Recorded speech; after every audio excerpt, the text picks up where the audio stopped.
Ad Astra Abyss.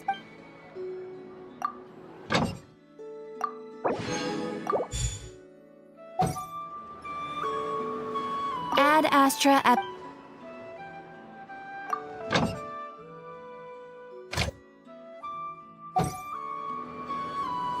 Ad Astra.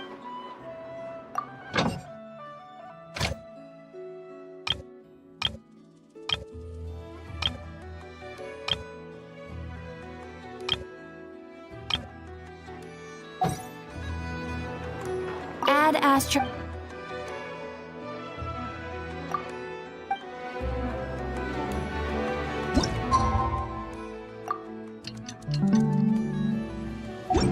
It's about time, and the moon's already up. Let's head over to the place we agreed to meet Lauma.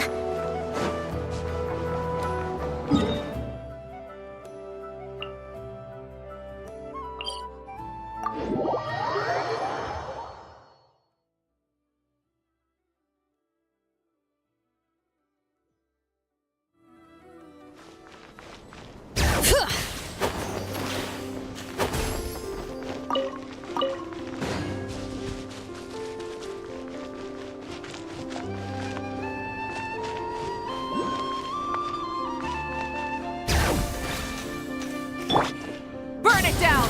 Try and stop me!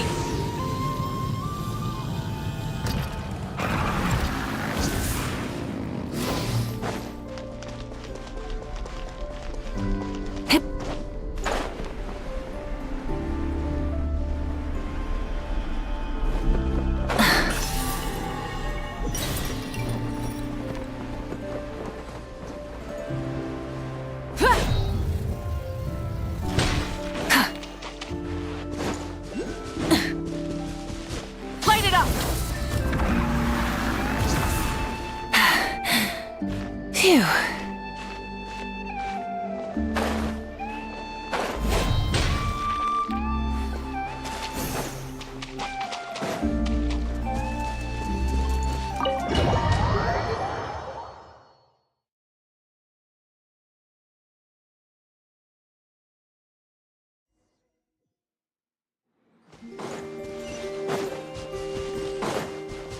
Rise with the sun! Try and stop me!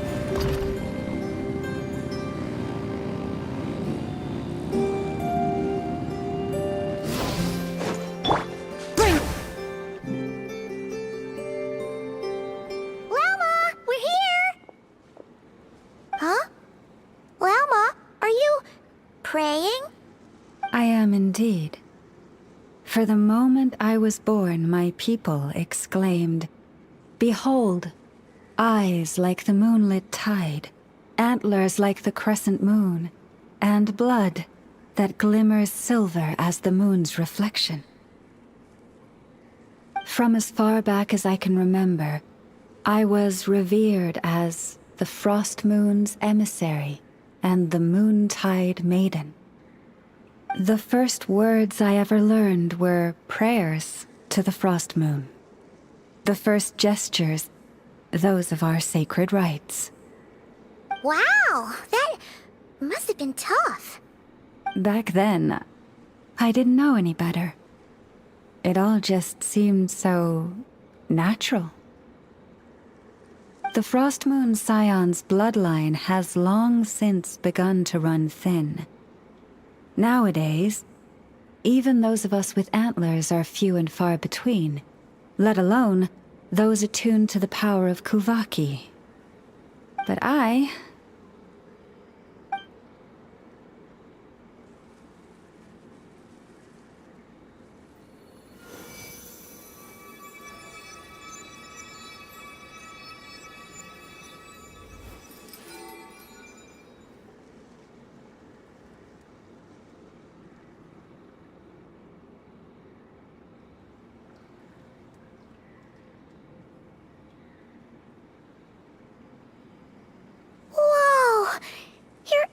flowers are so pretty.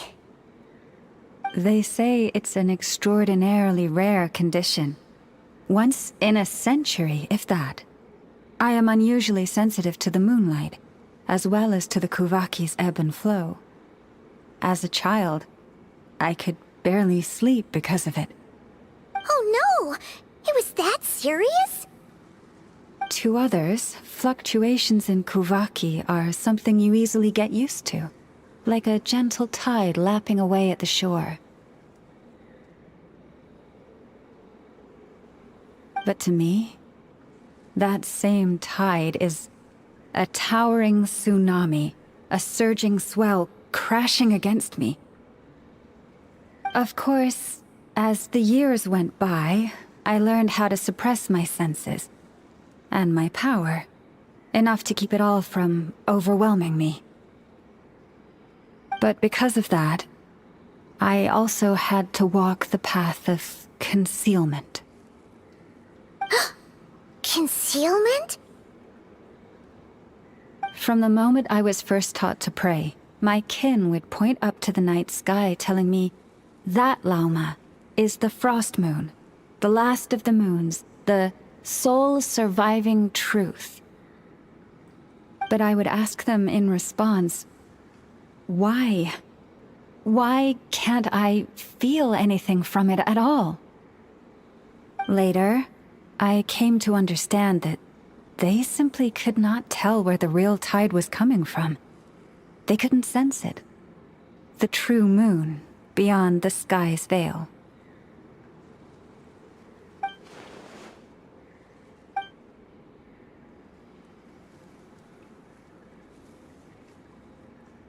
The moon is false.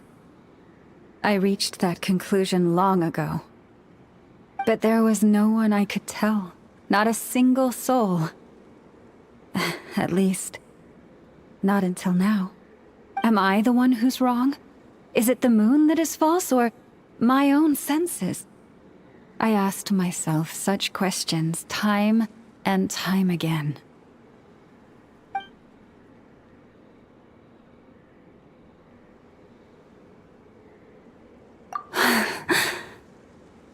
Thank you. When you called yourself a descender, I had a feeling you might be able to confirm what I had always suspected.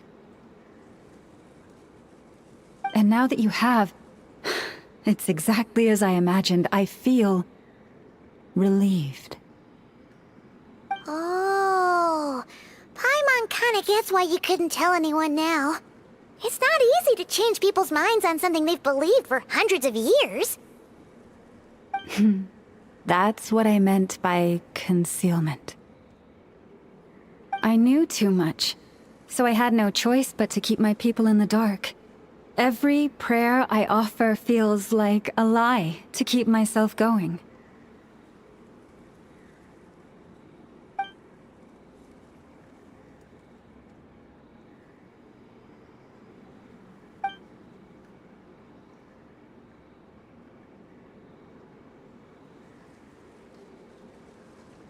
You've already met our Kutar, haven't you? Huh? When was that? And, more importantly, when were you planning on telling Paimon? Ah, no wonder. What did you think of her?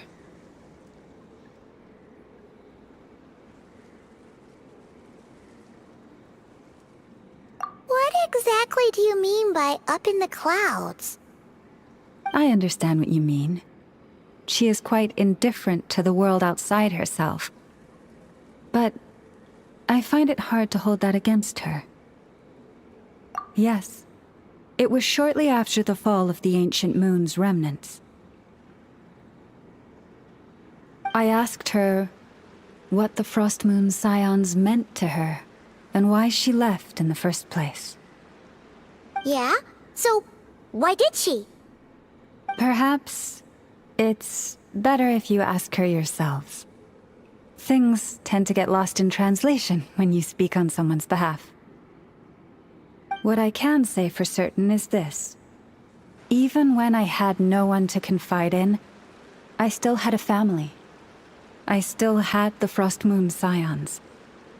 But that girl, born beneath the moonlight, perhaps she's never felt she had either. The truth is, though, she might have had it all, if only the Frost Moon Scions hadn't let her down.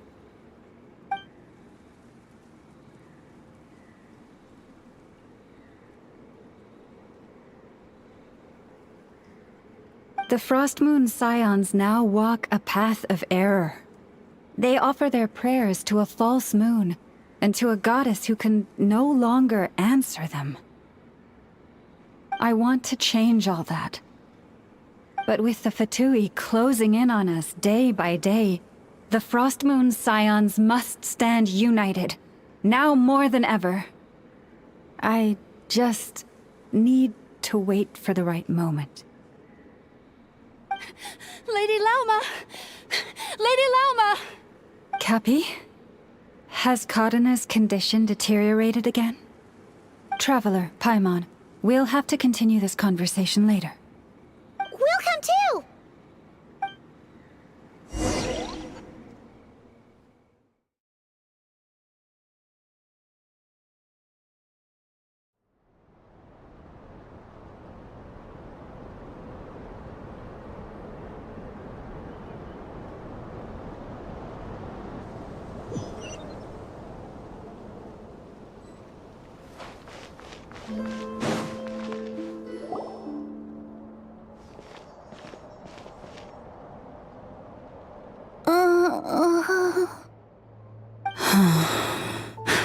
Why? Did I do something wrong? I've been praying to the moon goddess every day. Why isn't she getting any better?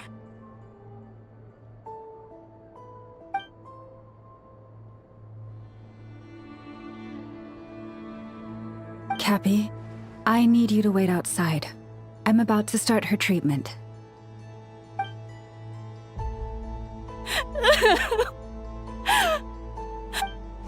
Is there anything we can do to help? Just don't be alarmed by what you're about to see. And please, don't let her mother see it.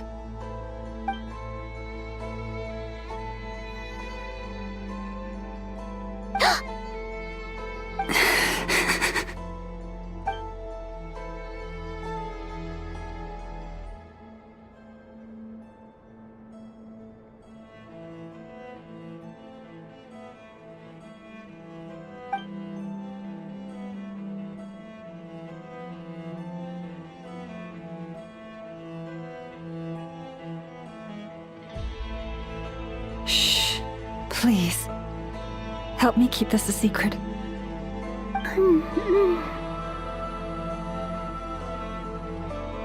She looks much better now. But, Lauma, was that? A medicine prescribed by a local doctor. For ordinary people, my blood has the power to counteract any adverse reactions to Kuvaki.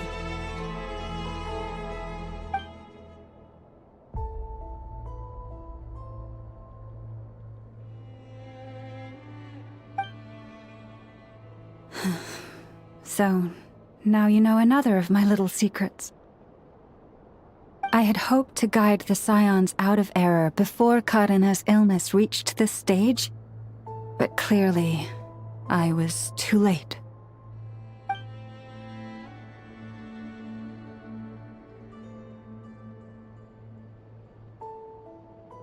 My life is as hidden from sight as the far side of the moon. Yet people only look to the bright side for guidance. If the day ever came when the two sides were reversed, could they truly accept it?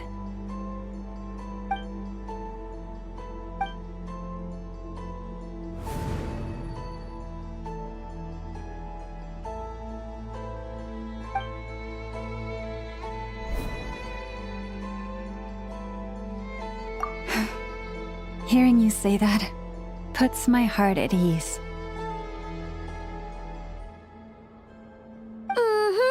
And if there's anything we can do to help the Frost Moon Scions, just let us know. Our Our priority, right now, is reclaiming our relic from the Fatui. But I now understand that the day I will tell everyone the truth is no longer far off.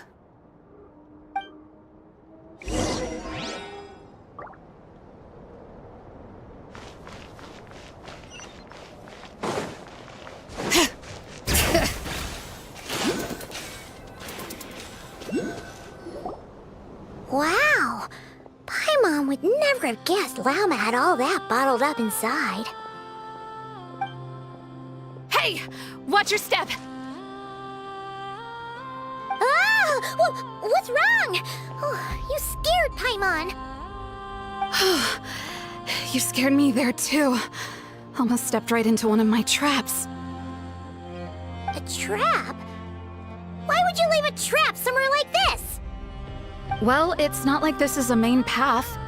And besides, we Frostmoon Scions would recognize it instantly.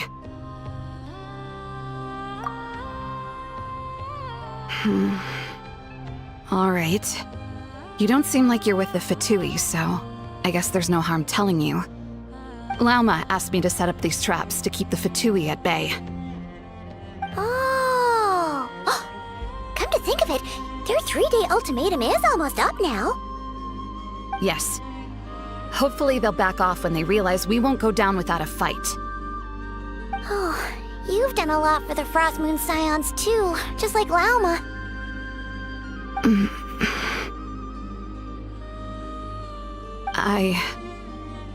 Philomena? It's nothing. I was just wondering if any of this is really worth it. What do you mean? Our people. So many are stubborn, stuck in their ways, clinging to a truth they refuse to even question. Do they really deserve everything Lama's doing for them?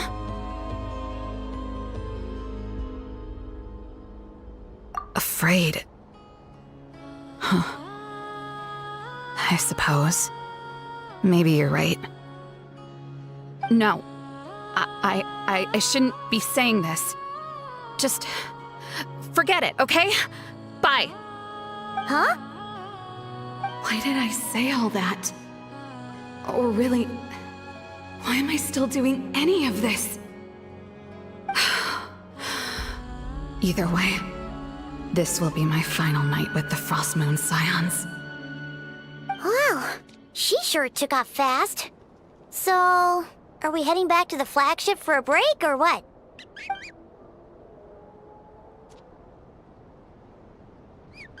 Wait, you're not thinking of visiting that damselette up in Cloud Cuckoo Land, are you? Huh. Given who she is, pushing her won't get us anywhere. Hey! Why don't we... Let's bring her something tasty!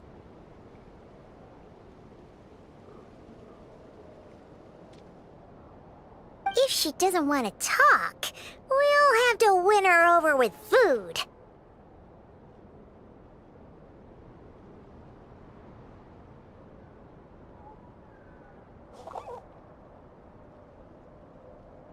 Hey, no harm in trying. At the very least, it shows we're trying to be friendly. Let's see. How about Ineffa's 9.12 out of 10 berries and fried meat, the Frostmoon Scion's boon of the day, and one of your signature dishes? Your choice. Should be a good mix of meat and veggies. There's bound to be something she likes.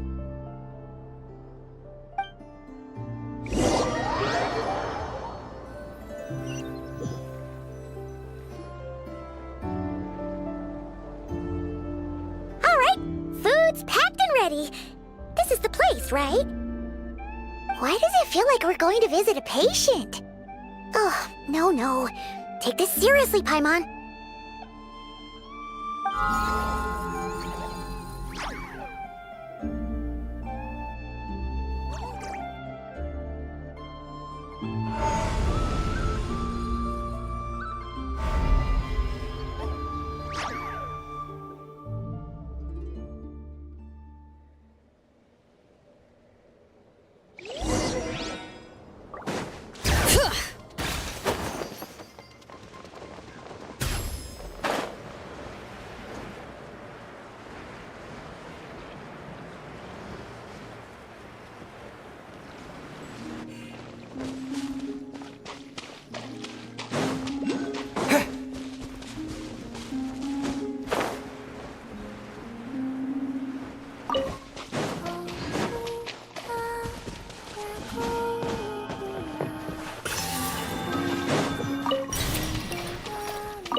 Remind me, who are you again?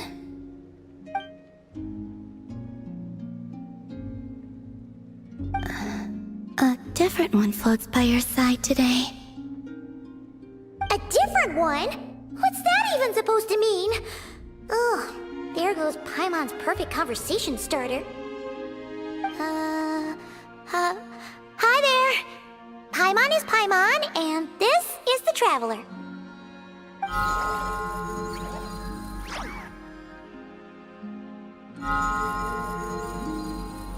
Oh, there you are. Between the two, I suppose you're cuter. Wait, what do you mean Paimon's less cute than that floaty thing? Columbina. What is it? What's your favorite kind of food? Is this a treat? Or an offering? Let's go with treat. Anyway, this is all the Traveler's cooking, so please, help yourself.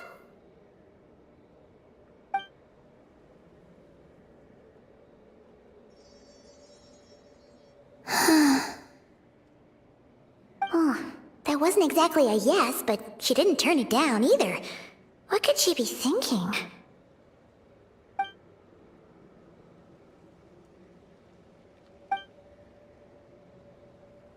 So, what do you want to ask? Hey, she's actually playing along! Quick, now's our shot. You know the moon in the sky isn't real, don't you? I know there is only one moon in the sky. It is simply that some can see it, and some cannot. What does it mean to you?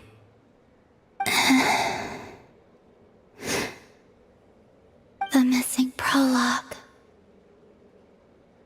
What?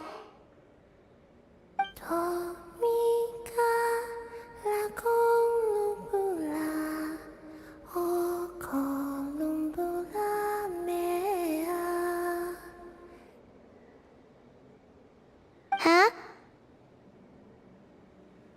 What does that mean?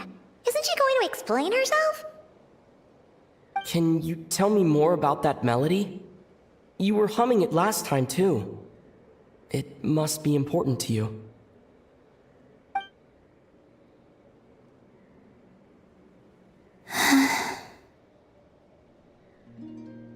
It is all I remember from the moment of my birth.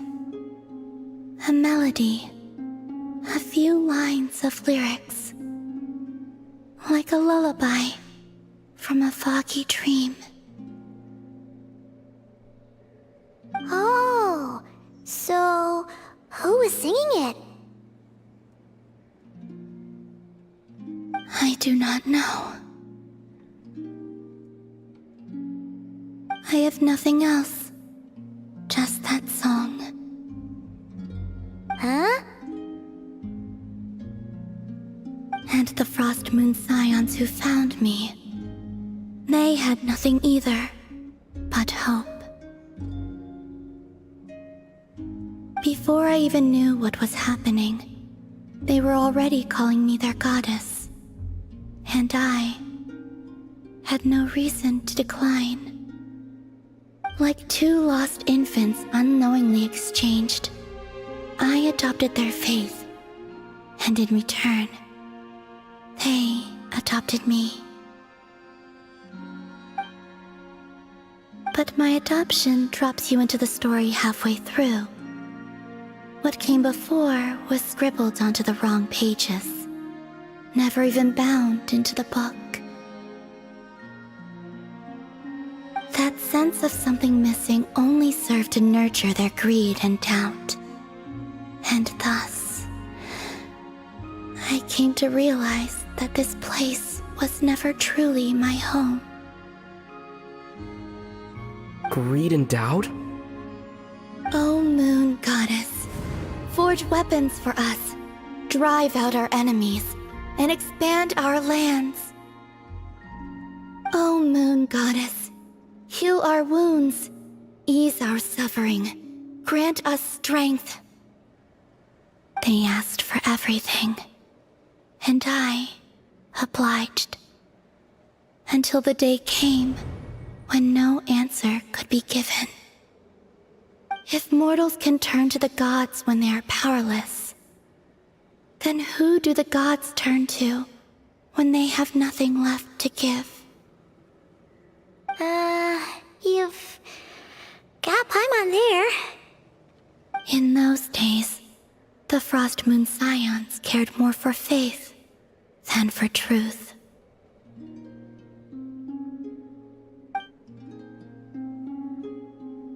Reality rewrote the sky in words I could not understand.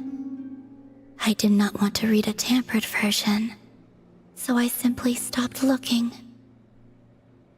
The real beginning of my story lies up there, on the moon, forever beyond my reach. Like a message carved for blind hands, sealed away where no fingers can find it. Huh. So that's how it is.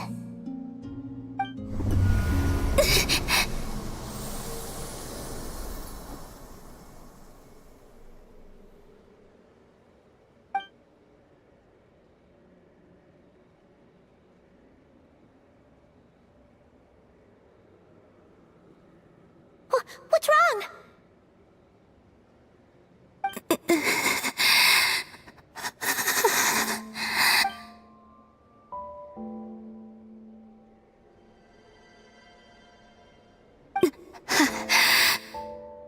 You should go. What, now? But you really don't look well. Did something just happen? Is there anything we can do to help? No. Aside from answers, I have nothing else to give you in return. This is the price of running away from home a second time. Running away from home?